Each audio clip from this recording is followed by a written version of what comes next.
la radio Newbie. Bonjour à tous. Aujourd'hui, les comics reviennent à la charge avec Deadpool, le tout nouveau chef-d'œuvre de Tim Miller. Et oui, Marvel a décidé d'adapter ce comic au cinéma et redonne du nouveau aux vieux préjugés des comics à héros super sérieux, suivant un code d'éthique parfait et parcourant la ville pour sauver le monde. Pour vous résumer le personnage, vous prenez l'opposé de tous ces préjugés et vous avez Wade Wilson, alias Deadpool, un adulte hilarant cherchant la vengeance et doté d'une mentalité d'adolescent. Au départ, Wade est un simple mercenaire, cherchant à arrêter les personnes plus pourries que lui, selon ses propres mots. Ainsi, il stoppe des harceleurs et autres personnes énervantes. Wade finit par tomber éperdument amoureux de Vanessa, une ancienne prostituée, elle aussi follement amoureuse de Wade. Mais ça, c'était avant le drame.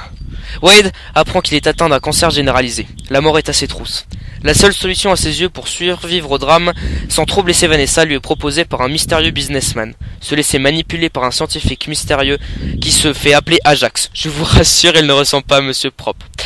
La méthode utilisée pour anéantir son cancer est simple. Ajax injecte un produit qui va permettre aux cellules de Wade de se transformer. Wade va ensuite être soumis à des épreuves douloureuses comme être plongé dans un caisson rempli de glaçons. Ces cellules vont ensuite se transformer et les rendre plus résistantes et vont attaquer les cellules cancéreuses en se régénérant. Malheureusement, la thérapie ne se déroulera pas comme prévu. Wade va réussir à devenir le pire ennemi d'Ajax et celui-ci va le torturer jusqu'au pire.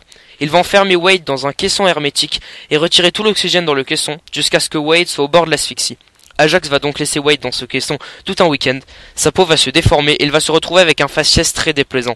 Dans toute son innocence, Wade va traquer Ajax qui, sous le nom de Deadpool, pour qu'il se fasse refaire la face. Son super pouvoir, se régénérer, tel Wolverine. Les atouts et les défauts du film. Dans Deadpool, les atouts du film sont aussi des défauts. Ce film a un humour très gras et sale. J'aime bien ce type d'humour, mais je reste conscient que tout le monde n'est pas forcément fan de ce genre d'humour. Ce film est aussi très gore et contient une belle quantité de sexe, ce qui fait la spécificité du film, mais aussi le désarroi de beaucoup. Une particularité de ce film, c'est qu'il ne se considère pas comme un film de super-héros, mais comme un film d'amour. Et ceci change tout au fait que Deadpool n'a pas l'éthique d'un super-héros. Ce film se différencie aussi beaucoup des autres comics en rajoutant un humour peu présent dans beaucoup de Marvel et un personnage n'ayant rien à voir avec un super-héros classique. Un petit défaut cependant subsiste, et ouais, on n'est jamais parfait. Le manque de scénario qui ne donne aucune profondeur au film, juste de la violence et du sexe. Cependant, cela est facilement négligeable puisque le but du film est clairement annoncé, de grandes barres de rire et du ridicule à n'en plus finir. Pour conclure, je conseille fortement ce film pour tous ceux qui vont voir des films sans trop de sérieux et qui veulent juste se vider la tête.